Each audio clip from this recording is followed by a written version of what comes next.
ચાલો હવે સવર્ગ સ્પીસીઝ કોને કહેવાય એ સમજીએ. એટલું તો આપણે જાણીએ છીએ કે સવર્ગ સંયોજનોમાં જે ભાગ આ ચોરસ કૌંસની અંદર આવેલો છે એને આપણે શું કહીએ છીએ? સવર્ગ સ્પીસીઝ. ઓકે, આ ચોરસ કૌંસની અંદર અહીંયા શું હોય છે?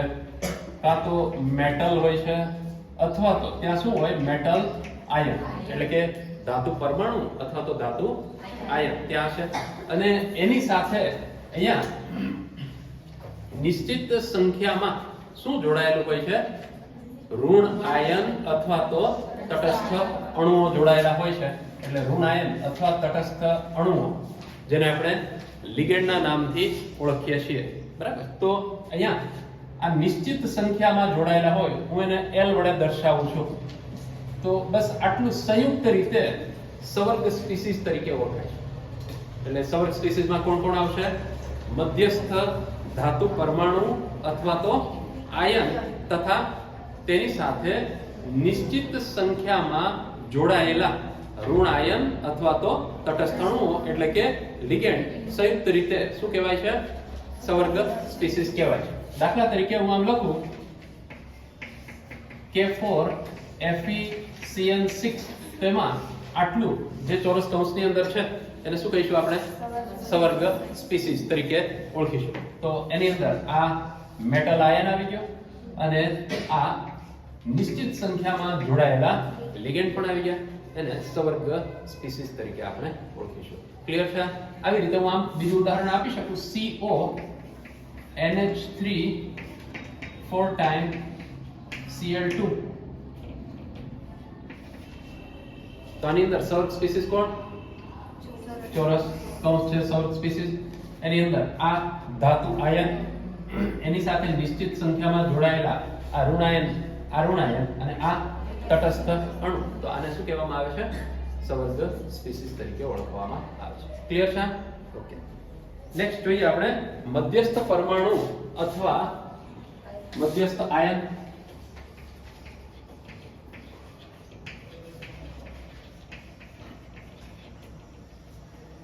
તો હવે આપણને એટલી તો ખબર છે કે આ શું કહેવાય? મધ્યસ્થ પરમાણુ અથવા તો આયન. એના ઉપર વીજભાર હોય તો એ મધ્યસ્થ આયન કહેવાય. અને દાખલા તરીકે આમ છે NiCO4, તો આ મધ્યસ્થ પરમાણુ કહેવાય કારણ કે એના ઉપર કોઈ વીજભાર હોતો નથી. તો મધ્યસ્થ પરમાણુ અથવા આયન એની સમજ કેમ આપીશું? સવર્ગ સ્પીસી. હવે એને વ્યાખ્યાયિત કરી દીધું આપણે. સવર્ગ સ્પીસીમાં જે પરમાણુની જે ધાતુ પરમાણુ કે ધાતુ આયનની આસપાસ નિશ્ચિત સંખ્યામાં લિગેન્ડ જોડાયેલા છે, એટલે કે ઋણ આયન અથવા તો તટસ્થ અણુઓ જોડાયેલા છે, તેને મધ્યસ્થ પરમાણુ અથવા શું કહેવાય છે? મધ્યસ્થ આયન કહેવાય છે. સારું, ગઈકાલે આપણે લિગેન્ડ વિશે વાત કરતા હતા. લિગેન્ડનું વર્ગીકરણ જોઈ રહ્યા હતા. તો લિગેન્ડ છે એને આપણે શું કહી શકીએ? એની અંદર વર્ગીકરણ કરીએ તો મુખ્ય બે પ્રકાર પાડ્યા હતા આપણે. કેટલાક લિગેન્ડ એવા છે કે જેમાં વીજભાર કોઈ હોતો નથી, એને તટસ્થ અણુ લિગેન્ડ કહે છે. ઋણ વીજભાર હોય તો એને આપણે ઋણ આયન લિગેન્ડ કહીએ છીએ. રેરલી એટલે કે ભાગ્યે જ લિગેન્ડ છે એના ઉપર કેવો વીજભાર હોય છે? ધન વીજભાર હોય છે. બાકી મોટા ભાગે ક્યાં ઋણ વીજભાર અથવા તો એ તટસ્થ અણુઓ હોય છે. તો આવા લિગેન્ડનું આપણે વર્ગીકરણ કરવાનું છે. પણ લિગેન્ડ કહીશું કોને? સવર્ગ સ્પીસીની અંદર મધ્યસ્થ પરમાણુ અથવા તો ધાતુ આયન, મધ્યસ્થ ધાતુ પરમાણુ અથવા તો ધાતુ આયન કે જેની સાથે નિશ્ચિત સંખ્યામાં સીધા જ જોડાયેલા તટસ્થ અણુઓ અથવા તો ઋણ આયન એને લિગેન્ડ તરીકે ઓળખવામાં આવે છે. આવા ક્લિયર છે? આવા લિગેન્ડનું આપણે વર્ગીકરણ એના વિશે વાત કરી રહ્યા હતા. એ જોઈએ.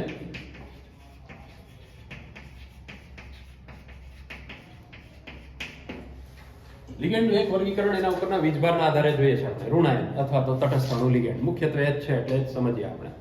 તો પછી છેલ્લે જોઈ લઈશું જે ધન આયન લિગેન્ડ આવે છે ને એ પણ. એમાં તટસ્થ અણુ લિગેન્ડ અને ઋણ વીજભારિત લિગેન્ડ એની અંદર આપણે પાછા પેટા પ્રકાર પાડીએ તો એમાં એક દંતીય લિગેન્ડ. કોને કહીશું એક દંતીય લિગેન્ડ? લિગેન્ડ છે કે જેની અંદર એક જ દાતા પરમાણુ હોય. શું હોય? એક જ દાતા પરમાણુ હોય તો એને આપણે કેવા કહીએ છીએ? એક દંતીય લિગેન્ડ. એક દાતા પરમાણુ તો એને એક દંતીય લિગેન્ડ કહેવાય. હવે આવા એક દાતા પરમાણુ ધરાવતા જે લિગેન્ડ છે એમાં પહેલા આપણે વાત કરીએ કોની? ઋણ આયનીય એક દંતીય લિગેન્ડ. તો ઋણ આયનીય એક દંતીય લિગેન્ડ એની અંદર પહેલા આપણે હેલોજન લઈ લઈએ. હેલોજનમાં F- Cl- Br- I- પછી OH- Cn- CH3 COO- NH2 NO2 NO3 ત્યાર પછી OH- ઓકે. તો આ બધા કેવા લિગેન્ડ છે? એક દંતીય પણ કેવા? ઋણ વીજભાર ધરાવતા લિગેન્ડ છે. તો આ એક દંતીય ઋણ આયનીય લિગેન્ડ થયા. આની અંદર દાતા પરમાણુની સંખ્યા કેટલી? એક છે, એટલે આને આપણે એક દંતીય લિગેન્ડ કહીશું. ઓકે. હવે તટસ્થ અણુ લિગેન્ડ એક દંતીયની જ વાત છે. તો તટસ્થ અણુ લિગેન્ડની અંદર CO NO H2O પછી NH3 CH3 NH2 આ બધામાં પણ એક જ દાતા પરમાણુ હાજર છે, માટે આને આપણે એકદંતીય લિગેન્ડ કહીશું. O2 minus. હવે જો અહીંયા વીજભાર નહીં જોતા તમે. ઓકે, અને અહીંયા નહીં, અહીંયા લઈશું આપણે O2 માઈનસ. એની અંદર તમે વીજભાર જુઓ તો -2 છે, પણ એને એકદંતીય શું કામે કહેવાય? એટલા માટે કે એની અંદર પરમાણુ જ એક છે. તો દાતા પરમાણુ બીજો હોવાનો તો પ્રશ્ન જ નથી. ઓક્સિજન એકલો જ છે, માટે એ કેવો થશે? એક દંતીય લિગેન્ડ થશે. ક્લિયર છે? તો આ બધા એક દંતીય લિગેન્ડ આપણે જોયા. હવે વાત કરીએ દ્વિદંતીય લિગેન્ડની.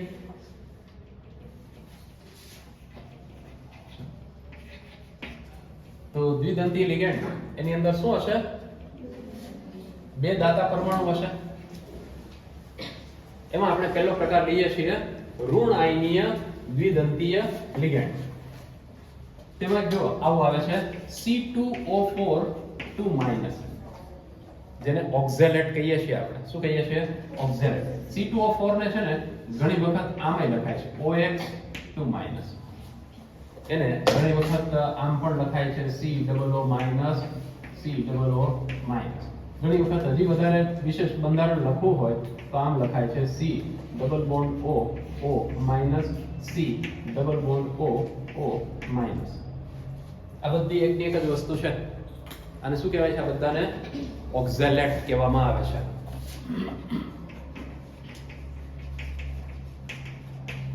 અનુકૂળતા મુજબ ક્યાંક આવું લખ્યું હોય, ક્યાંક આવું લખે, ક્યાંક આવું લખે, ક્યાંક આવું લખી શકે. સારું, તો આ ઋણ આયનીય દ્વિદંતીય લિગેન્ડ છે. આ સિવાય દાખલા તરીકે SO4 2-, પછી CO3 2- છે, પછી SO3 2-.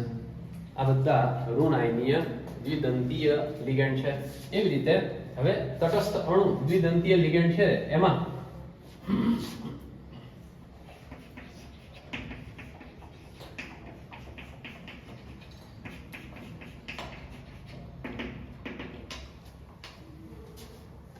આનું નામ છે ઇથેન 1,2-diamine.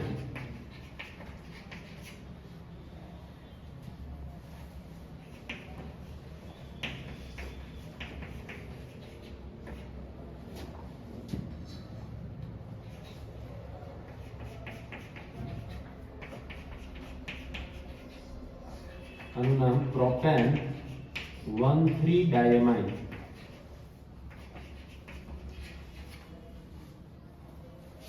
તો આની જેમ આ પણ દ્વિદંતીય લિગેન્ડ તરીકે વર્તે છે. આ વાત ક્લિયર છે? દ્વિદંતીય લિગેન્ડ. ઓકે, બે દાતા પરમાણુઓ ધરાવે છે, માટે આને દ્વિદંતીય લિગેન્ડ કહેવાય. ઇથેન 1,2-diamine એને ટૂંકમાં EN વડે દર્શાવાય છે, અને પ્રોપેન 1,3-diamine છે એને PN વડે દર્શાવાય.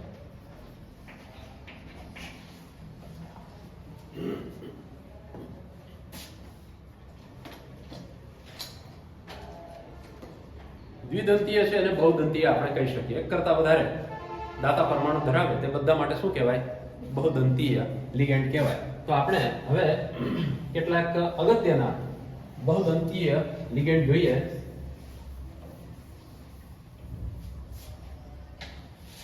જેમાં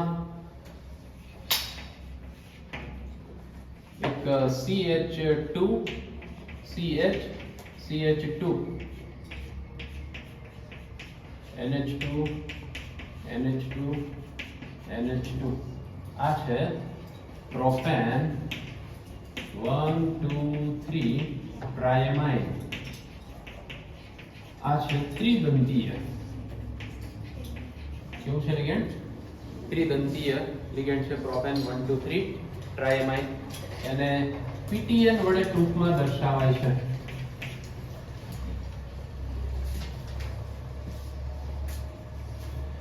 પછી PO4 3- આ તટસ્થ અણુ લિગેન્ડ અને આ કેવું? ઋણાયન લિગેન્ડ છે PO4 3-. ઓકે, પછી એક ષટદંતીય લિગેન્ડ જોઈએ. ષટ એટલે 6. તો ષટદંતીય લિગેન્ડ છે ને એમાં આવે છે EDTA, જેનું પૂરું નામ એક તો ત્રિદંતીયમાં EDTA આવે છે. પેલા ત્રિદંતીય લઈએ. ઇથિલિન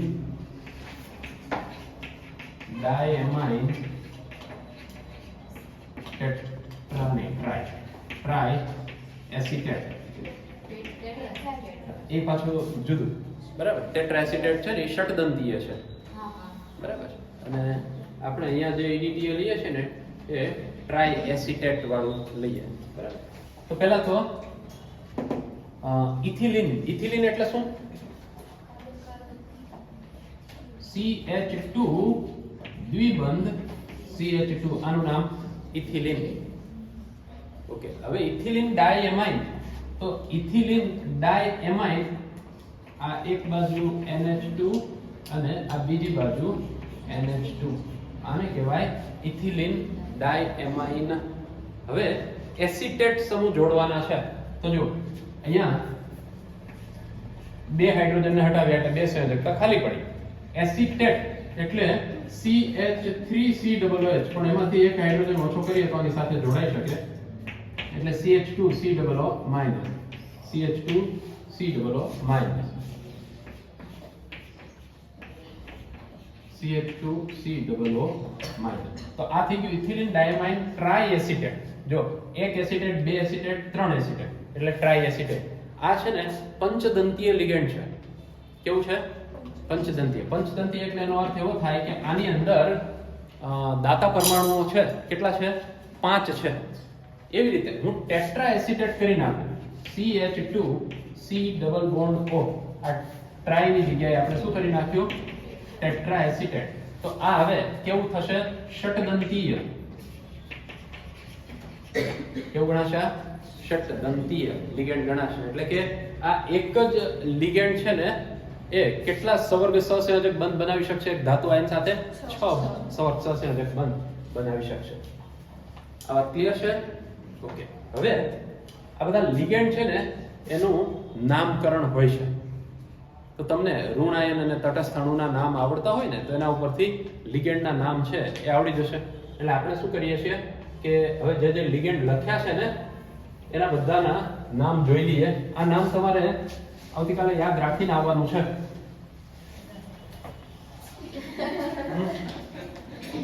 આવતીકાલે એક્સ્ટ્રા છે. હવે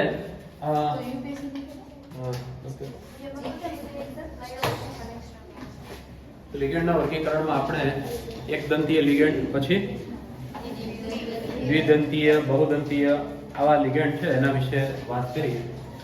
એક અગત્યનો લિગેન્ડનો પ્રકાર છે ઉભયદંતી લિગેન્ડ.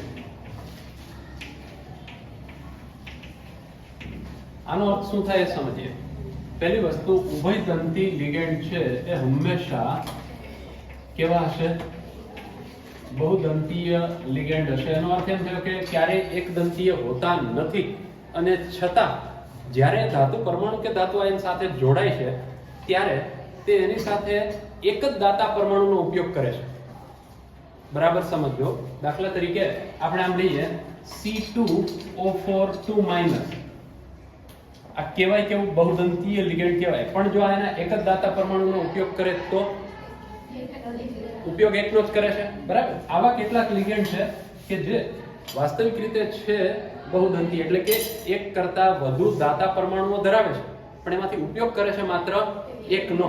તો એવા ઉભયદંતી લિગેન્ડ કહેવાય. દાખલા તરીકે NO2-. એમાં એ નાઇટ્રોજન છે ને એનો ઉપયોગ કરે. આની અંદર નાઇટ્રોજન છે એ પણ દાતા પરમાણુ છે અને ઓક્સિજન પણ દાતા પરમાણુ છે. તો નાઇટ્રોજનનો ઉપયોગ કરી અને ધાતુ આયન સાથે જોડાય છે. અથવા તો ઘણી વખત એવું બને કે આ ધાતુ આયન સાથે જોડાય છે, પણ કોના મારફત જોડાય છે? ઓક્સિજન મારફત જોડાય છે. કોના મારફત? ઓક્સિજન મારફત જોડાય છે. તો જો વિચાર કરજો તમે, આ NO2- છે એ ખરેખર છે કેવું બહુદંતીય લિગેન્ડ. એ જોડાય કાં તો નાઇટ્રોજન મારફત અથવા તો કોના મારફત જોડાય? ઓક્સિજન મારફત જોડાય. તો આવા લિગેન્ડને શું કહેવાય? ઉભયદંતી લિગેન્ડ કહેવાય. આવા ક્લિયર છે? આવું જ એક બીજું લિગેન્ડ છે કે જે ધાતુ આયન સાથે આ HCl- આને કહેવાય થાયોસાઇનેટ. શું કહેવાય છે? થાયોસાઇનેટ. તો એ કાં તો S એટલે કે સલ્ફર મારફત જોડાય છે, અથવા તો એ ધાતુ આયન સાથે કોના મારફત જોડાય છે? નાઇટ્રોજન મારફત જોડાશે. તો ખાસ યાદ રાખજો, એવા લિગેન્ડ કે જે ખરેખર છે બહુદંતીય, પણ એની પાસે જે જુદા જુદા દાતા પરમાણુઓ છે એ પૈકીના કોઈ એક જ પરમાણુનો ઉપયોગ કરી અને કોની સાથે જોડાય? ધાતુ આયન સાથે જોડાય, તો તેને આપણે કેવા લિગેન્ડ કહીશું? ઉભયદંતી લિગેન્ડ તરીકે ઓળખીશું. એમાં આ બંને ખાસ યાદ રાખજો. NO2- છે ને એ એટલે નાઇટ્રોજન મારફતે જોડી શકાય અને ઓક્સિજન મારફત પણ જોડાઈ શકે. પછી સલ્ફર મારફત અથવા તો નાઇટ્રોજન મારફત જોડાતું હોય છે. આ થઈ ગયું ઉભયદંતી લિગેન્ડ. તો આપણે લિગેન્ડનું વર્ગીકરણ છે એ અહીંયા પૂરું કરીએ છીએ.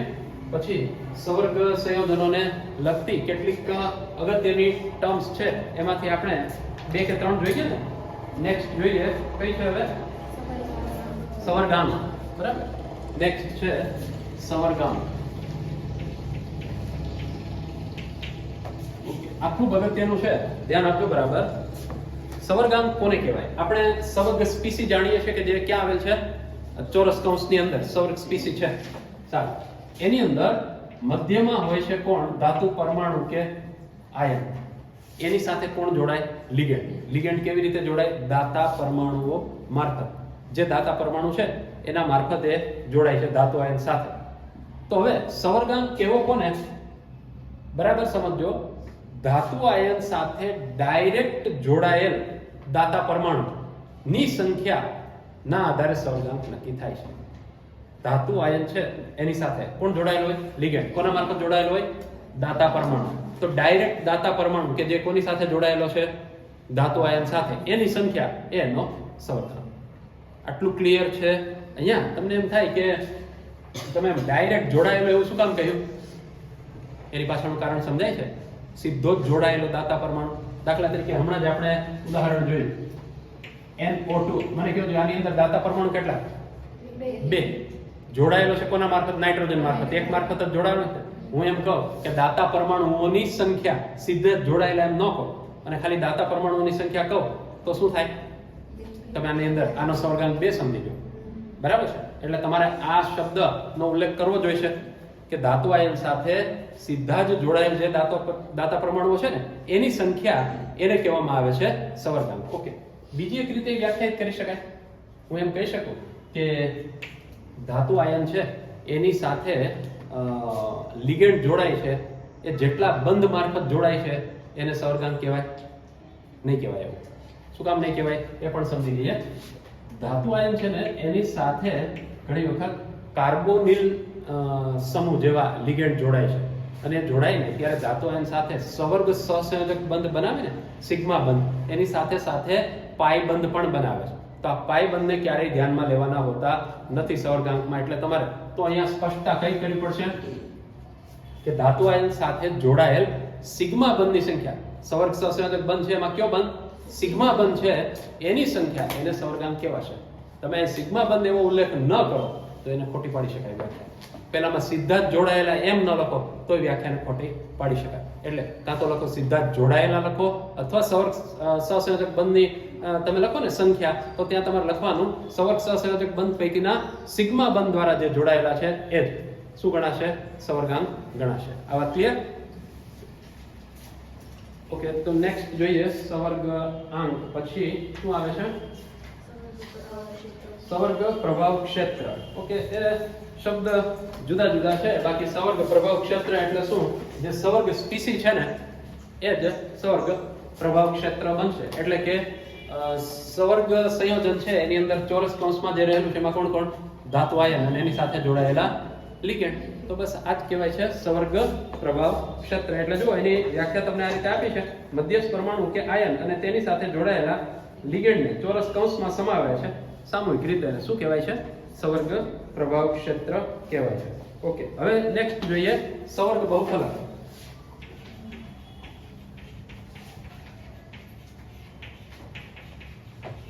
જો આપણે જાણીએ છીએ કે સહસંયોજક બંધ છે ને એનો હંમેશા ગુણ દિશાકીય હોય છે, અને સવર્ગ સહસંયોજક બંધ સહસંયોજક બંધનો એક પ્રકાર છે. દિશાકીય ગુણ ધરાવવો એટલે એનો અર્થ શું? દિશાકીય ગુણ એટલે કે ગમે તેમ ન જોડાઈ જાય, ચોક્કસ દિશામાંથી જ જોડાય, એટલે એમ કહેવાય કે દિશાકીય ગુણ ધરાવે છે. અને આ ગુણ પાછો આયનીય બંધમાં નથી. બરાબર? આયનીય બંધને કોઈ દિશા જેવું કાંઈ હોતું નથી, એ તો ધન અને ઋણ આયન વચ્ચેનું આકર્ષણ છે. પણ સવર્ગ સહસંયોજક બંધ એટલે કે સહસંયોજક બંધ કોઈ પણ પ્રકારનો હોય તે હંમેશા કેવી રીતે જોડાય? ચોક્કસ દિશામાંથી. હવે વિચાર કરો, ધાતુ આયન અને એની સાથે શું જોડાય છે? લિગેન્ડ. કયા બંધ મારફત જોડાય છે? સવર્ગ સહસંયોજક બંધ મારફત જોડાય છે. તો આ બંધની દિશા તો ચોક્કસ હોવાની, અને ચોક્કસ દિશાના કારણે શું થાય? સવર્ગ સ્પીસીસ છે એને એક ચોક્કસ લાક્ષણિક આકાર મળશે. કાં તો એ સમતલીય સમચોરસ હોય, કાં પછી સમચતુષ્ફલકીય હોય, કાં અષ્ટફલકીય હોય. આ બધા કહેવાય સવર્ગ બહુફલક. ક્લિયર છે? કોના કારણે આવું બને છે? ધાતુ આયન સાથે જોડાતા લિગેન્ડ કયા બંધ મારફત જોડાય છે? સવર્ગ સહસંયોજક બંધ મારફત. એ કેવો ગુણ ધરાવે છે? દિશાકીય. એનો અર્થ એમ થાય કે એની જે અવકાશીય ગોઠવણી છે ચોક્કસ દિશામાંથી જ થવાની. ચોક્કસ દિશામાંથી ગોઠવણી થાય એના કારણે જે સવર્ગ સ્પીસી છે એ ચોક્કસ આકાર ધરાવે છે. આ ચોક્કસ આકાર એને કહેવાય સવર્ગ બહુફલક. ક્લિયર? ઓકે, નેક્સ્ટ સમજીએ. જો અહીંયા તમને કેટલાક આકાર આપ્યા છે, પણ આકાર તો તમે ઓલરેડી જાણો જ છો. કોને સમચતુષ્ફલકીય કહેવાય, કોને ત્રિકોણીય દ્વિપિરામિડ ને બધું ખ્યાલ છે. નેક્સ્ટ લઈએ મધ્યસ્થ પરમાણુનો ઓક્સિડેશન આંક. આ ખૂબ અગત્યનું છે, ધ્યાન આપજો.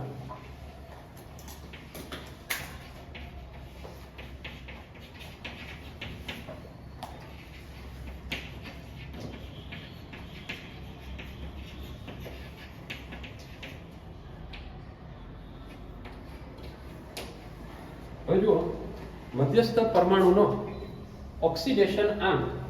દાખલા તરીકે હું આમ લખું કે 4 FeCN6, અથવા તો આમ લખું CO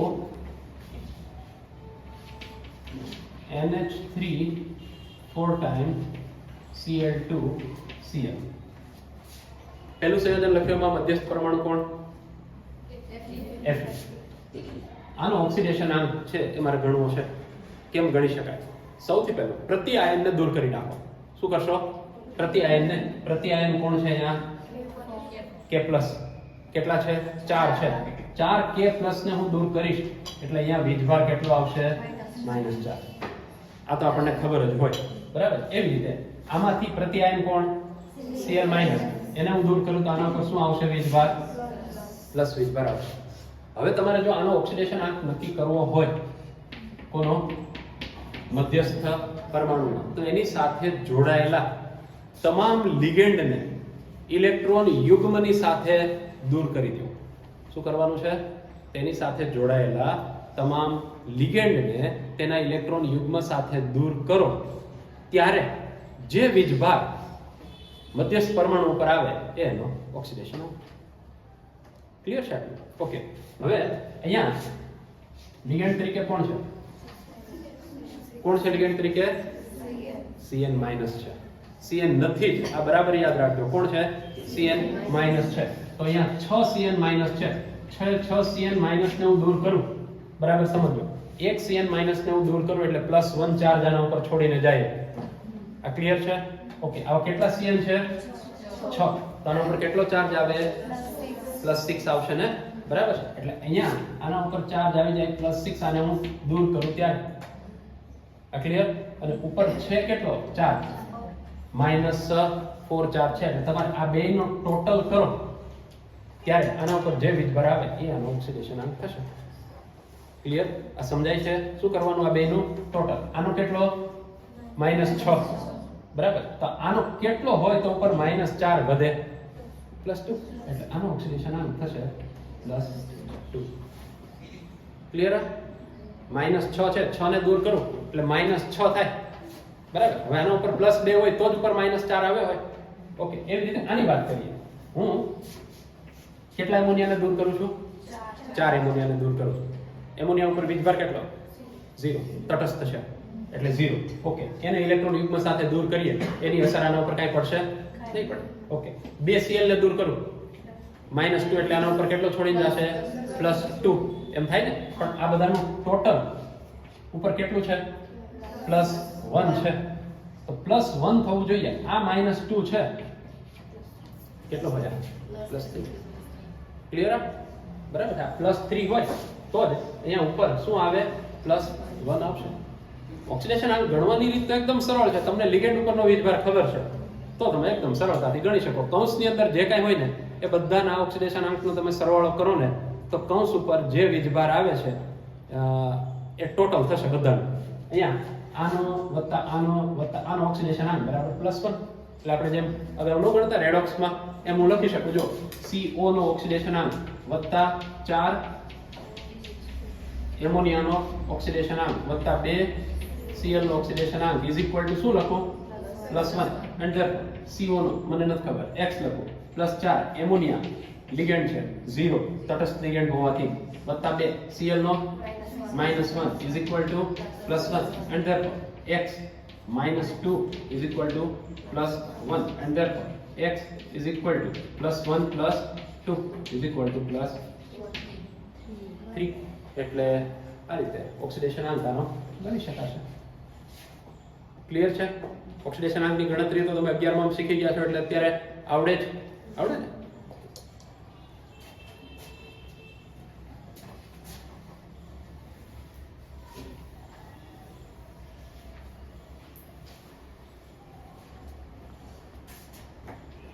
હોમોલેપ્ટિક અને હેટેરોલેપ્ટિક.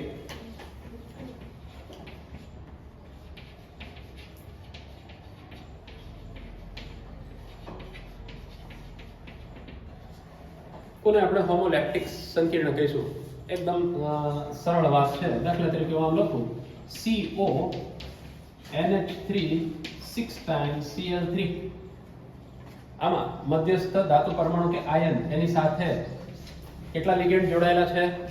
6 એ 6 એક જ પ્રકારના લિગેન્ડ છે, બધા જ એમોનિયા. આનું નામ હોમોલેપ્ટિક. ક્લિયર છે? અને શું કહેવાય? હોમોલેપ્ટિક. એના બદલે આમ હોત CO NH3 5 times Cl Cl2.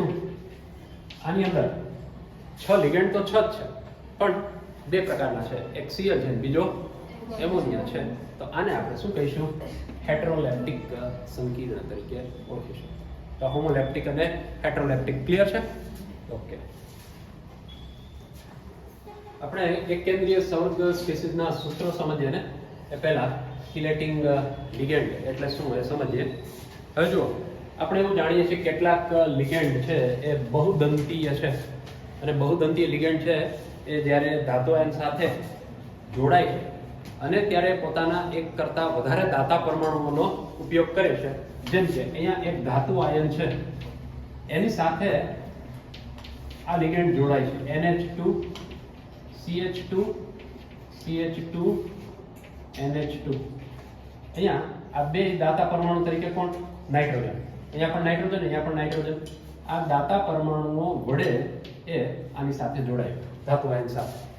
હવે અહીંયા ધાતુ આયન સાથે જોડાય ત્યારે તમે જોઈ શકો છો અહીંયા એક આમ ચક્રીય રચના બને છે કે નહીં?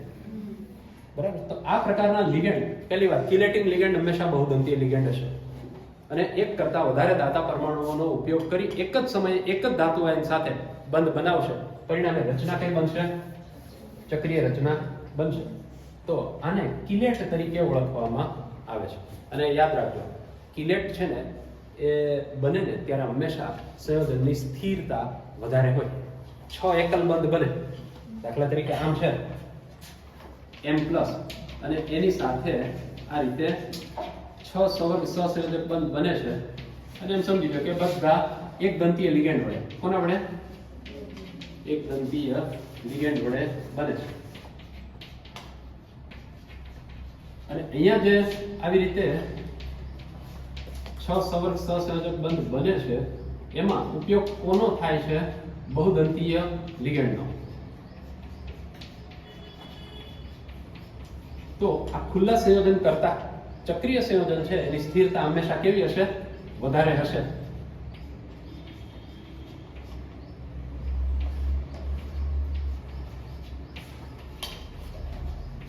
જો આ બંને સંયોજન, એમાં ધાતુ આયનનો સવર્ગાંક 6 છે. આની અંદર 6 લિગેન્ડ ક્યાં જોડાયા? એક દંતીય લિગેન્ડ જોડાયા. જ્યારે આની અંદર બહુદંતીય લિગેન્ડ, અહીંયા બહુદંતીય છે, આ ત્રણે બહુદંતીય લિગેન્ડ થયા અને એના કારણે ચક્રીય રચના બની. તો આની સ્થિરતા છે ને એ હંમેશા કેવી હોય છે? વધારે હોય છે. આ પ્રકારના કિલેટ કહેવાય. ક્લિયર છે? ઓકે, ચાલો હવે આપણે સવર્ગ સંયોજનોના સૂત્રો વિશે વાત કરીએ. પણ આપણા સિલેબસમાં એક કેન્દ્રીય સવર્ગ સ્પીસીસ છે, બહુકેન્દ્રીય નથી. સવર્ગ સ્પીસીસ બહુકેન્દ્રીય આવે, જેમ કે K2 Cr2O7. અહીંયા જો ધાતુ આયન છે એની જગ્યાએ કેટલા આવ્યા? 2 ધાતુ આયન આવે. પણ 2 ધાતુ આયન એવા સંયોજનો આપણા સિલેબસમાં નથી, એટલે એના વિશે ચર્ચા નહીં કરીએ. હા, આની ચર્ચા કરી શકીએ કે MnO4 અહીંયા કેન્દ્રમાં જે ધાતુ આયન છે એ કેટલી સંખ્યા? એની 1 છે. તો એવા સંયોજનો છે એની ચર્ચા આપણે કરવાની છે. સારું, આ સૂત્ર કેમ લખાય ને પહેલા તો એ સમજવાનું છે. કોઈ પણ આપણે સવર્ગ સ્પીસીનું સૂત્ર લખીએ ત્યારે શેનો ઉપયોગ કરીએ છીએ? ચોરસ કૌંસનો ઉપયોગ કરીએ. ચોરસ કૌંસમાં સૌથી પહેલા શું લખાય છે? ધાતુ પરમાણુ અથવા તો ધાતુ આયન, કે જેને આપણે શું કહીએ છીએ? મધ્યસ્થ પરમાણુ અથવા તો મધ્યસ્થ આયન. એ પહેલા લખી નાખ્યું. એ પહેલા લખ્યા પછી શું લખવાનું? બાજુમાં લખવાનું હોય છે લિગેન્ડ. પણ લિગેન્ડ છે ગમે ત્યારે ગમે તે લખી શકાય એવું નથી. અહીંયા યાદ રાખજો ખાસ, તમે લિગેન્ડ લખો છો તો એમાં તમારે આલ્ફાબેટનો ક્રમ જાળવવાનો છે. દાખલા તરીકે લિગેન્ડ તરીકે NH3 છે અને Cl પણ છે. NH3 એનું નામ શું? ઓકે, લિગેન્ડ તરીકે હોય ત્યારે એને એમોનિયા નહીં પણ એમાઇન કહીશું. શું કહીશું? એમાઇન. આ છે એમાઇન. ઓકે, અને આ Cl લિગેન્ડ તરીકે હોય ત્યારે એને ક્લોરાઇડો કહેવાય. શું કહેવાય છે? ક્લોરાઇડો. લિગેન્ડ તરીકે હોય ત્યારે શું નામ અપાય તે આપણે જોઈ લઈશું. તો એમાઇન અને ક્લોરાઇડો. એમાઇન નો પહેલો અક્ષર શું? A. ક્લોરાઇડો નો પહેલો અક્ષર C છે. તો મારે પહેલા અહીંયા આમ જ લખવું જોઈએ NH3 4 ટાઈમ Cl2. આ ક્લિયર છે? તો લિગેન્ડ છે એને જ્યારે તમે સૂત્રમાં લખો છો ત્યારે આગળ કોનું નામ? આલ્ફાબેટ મુજબ જે પહેલો આવતો હોય એનું નામ, ત્યાર પછી બીજું જે કઈ લિગેન્ડ હોય એનું નામ, પણ આલ્ફાબેટના ક્રમમાં લખીશું. ઓકે, હવે મેં અહીંયા આ લિગેન્ડ એમોનિયા લખ્યો, તેની ફરતે કૌંસ કર્યો. Cl લખ્યો તો કૌંસ ન કર્યો. તો જ્યારે એક કરતા વધારે તત્વથી બનેલો લિગેન્ડ હોય, જો આની અંદર તત્વ ક્યાં ક્યાં? નાઇટ્રોજન અને હાઇડ્રોજન. દાખલા તરીકે હું H2O લખું ને તો મારે એને ક્યાં લખવાનું? કૌંસમાં જ લખવાનું. બરાબર. પછી Cl લખ્યું છે તો Cl ને કૌંસમાં ન દર્શાવ્યું. શું કામ? એક જ તત્વમાંથી બનેલો છે. એક કરતા વધારે તત્વથી બનેલો હોય તો જ આપણે શું કરવાનું રહેશે? ને કૌંસમાં દર્શાવવાનું રહેશે. ઓકે, બહાર જે સંખ્યા લખીએ છીએ એ લિગેન્ડની સંખ્યા સૂચવે છે. એવી રીતે આ પણ શું સૂચવે છે? લિગેન્ડની સંખ્યા સૂચવે છે. તો સૂત્ર લખતી વખતે આપણે આટલું ધ્યાન રાખીશું. શું કરવાનું થાય? લિગેન્ડને કયા ક્રમમાં લખીએ છીએ? આલ્ફાબેટ છે એના ક્રમમાં. તો સૌ પહેલા આપણે મધ્યસ્થ પરમાણુ લખીએ, ત્યાર પછી લિગેન્ડને મૂળાક્ષરના ક્રમમાં. આલ્ફાબેટ એટલે મૂળાક્ષર. એટલે એમાં લિગેન્ડનું સ્થાન છે એને વીજભાર સાથે કાંઈ લેવા દેવા નહીં કે પહેલા તટસ્થ લખાય પછી -1 વાળા પછી -2 વાળા, એને વીજભાર સાથે કાંઈ લેવા દેવા નથી. ઓકે, પછી બહુદંતીય લિગેન્ડ પણ મૂળાક્ષર પ્રમાણે લખવામાં આવે છે. એ એકદંતીય હોય કે બહુદંતીય હોય, લખાય છે કયા પ્રમાણે? મૂળાક્ષરના ક્રમ પ્રમાણે જ લખાય છે. સંક્ષિપ્તમાં દર્શાવેલ લિગેન્ડની બાબતમાં પણ સંક્ષિપ્ત કરેલા શબ્દના પ્રથમ અક્ષરનો ઉપયોગ કરાય છે. દાખલા તરીકે આમ છે CH2 NH2 NH2. આપણે જાણીએ છીએ આનું નામ શું? Ethane 1,2-diamine. આવું કહેવાય કે નહીં? ઓકે, આને સંક્ષિપ્તમાં આપણે શું લખીએ છીએ? EN. તો પહેલો અક્ષર તમારે આનો જ ઉપયોગ કરવાનો. મોટા ભાગે તો સંક્ષિપ્ત કરો ને ત્યારે એનો પહેલો અક્ષર આના પહેલા અક્ષરની જેમ જ હોય છે, એમાં કઈ ખાસ ફેરફાર હોતો નથી. પણ ક્યાંક એવું બનતું હશે કે આના પહેલા અક્ષર સાથે મેચ ન થતો હોય તો તમારે સંક્ષિપ્ત કરેલો હોય ને એના પહેલા અક્ષરનો ઉપયોગ કરવાનો રહેશે આલ્ફાબેટ માટે. ઓકે, હવે સંપૂર્ણ સવર્ગ સ્પીસીસના સૂત્ર માટે વીજભાર હોય કે ન હોય તો પણ એનો સમાવેશ ક્યાં કરવાનો? ચોરસ કૌંસમાં. વીજભાર હોય તોય ભલે, વીજભાર ન હોય, દાખલા તરીકે તમને એમ થાય કે આ કૌંસ કરવાનો અર્થ શું? અહીં કંઈક વીજભાર હોય તો લખવા માટે એવું જરૂરી નથી. દાખલા તરીકે આમ લખ્યું મેં CO NH3 4 ટાઈમ, જો આના ઉપર વીજભાર છે જ નહીં છતાં પણ એને લખાય છે ક્યાં? ચોરસ કૌંસમાં. એટલે સ્પીસીસ છે ને એના ઉપર વીજભાર હોય કે ન હોય એને આપણે ચોરસ કૌંસમાં લખીશું. ઓકે, લિગેન્ડ બહુપરિમાણીય હોય ત્યારે તેનું સૂત્ર કૌંસની અંદર દર્શાવવામાં આવે છે.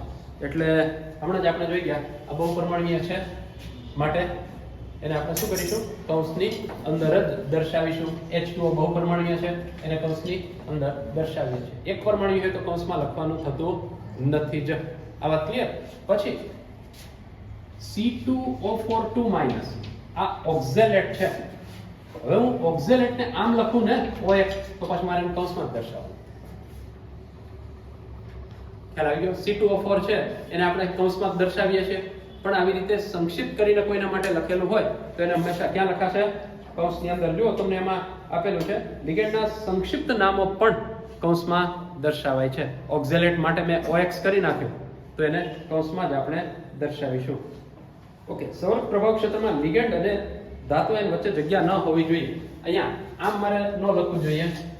CO NH3 4 ટાઈમ, અહીંયા વચ્ચે ગેપ રાખવાનો નથી. એને આવી રીતે આમ સળંગ જ લખવાનું છે, વચ્ચે ગેપ રાખ્યા વગર.